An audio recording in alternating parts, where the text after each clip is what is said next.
Today we're going to be sewing the It's Not You, It's Me panties from the Lingerie formula in version 4.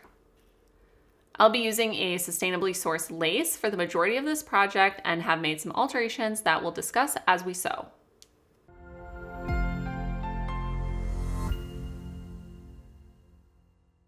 The lace I used for this pattern was sustainably sourced from Germany. It's Oeko-Tex certified, which means it's been tested for harmful chemicals. This is especially important when making underwear since it'll be worn next to sensitive areas. The lining was GOTS certified cotton, but any type of cotton would work. Being a natural, breathable material is the most important part to consider when choosing your lining. The rest of the supplies included fold over and bra strap elastic, a ring, and an optional bow, which are standard options that you can buy from any lingerie supply shop.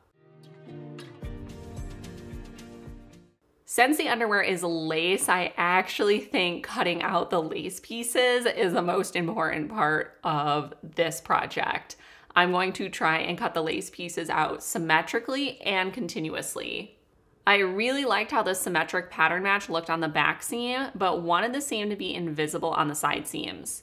My particular lace was symmetric and had a small pattern repeat.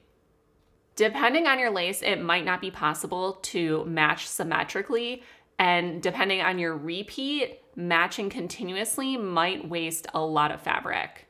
For symmetric pattern matching, I cut one side of the back panel out, flipped the piece so the right sides were together, and placed the cut piece on the opposite edge of the lace. I moved the cut piece until I could line the lace up. I laid the front side pattern piece on top of everything and matched up the seam lines between the front and back pieces. I removed the already cut lace and cut out my new piece. I wasn't able to pattern match the gusset or back center pieces because my lace only had two-way stretch. However, the center of the lace didn't have too much patterning on it, so it ended up looking good regardless. Once all the lace pieces were cut out, I then used my altered gusset piece instead of the provided separate gusset piece by the pattern because I wanted to sew an encased gusset. An encased gusset removes that little pocket in the front that you commonly see in women's underwear. To sew this, I pinned the gusset, lining, and front pattern pieces together so the gusset and lining was sandwiching the front pattern piece between them. I sewed the pieces together using a zigzag stitch and trimmed the seam allowance without finishing since it is encased. Next, I separated the gusset pieces, leaving the front piece between them and pinning the back underwear piece to the right side of the lace gusset piece. I folded up the lining piece and pinned everything together.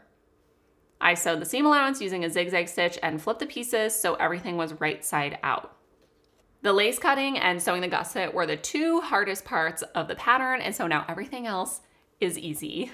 The back pieces were sewn together using a zigzag stitch 1.2 wide and 0.9 long, and then top stitch to keep the seam on one side.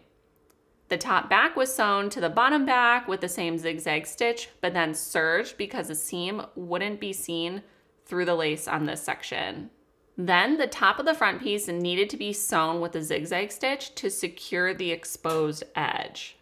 After that's done, it was time to move on to sewing all the fold over elastic. And while I'm doing that, I wanted to discuss all the alterations I did to make this pair of underwear fit me perfectly.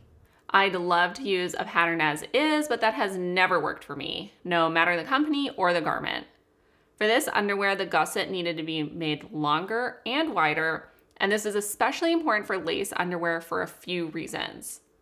First, the lace is made of synthetic materials and will not breathe as well as cotton. Second, the lace is not very soft and could cause irritation if the lining isn't covering everything it should. To make the alterations, I first created an underwear block and then used that as a template to move the gusset seams, which I have a video about if you are interested in learning more. After the elastics were attached, I sewed the side seams together with a zigzag stitch. To finish the seams and make them lay flat, I used a straight stitch. The last step was attaching the bra strap elastic to first the center back and then to the ring in the front using zigzag stitches.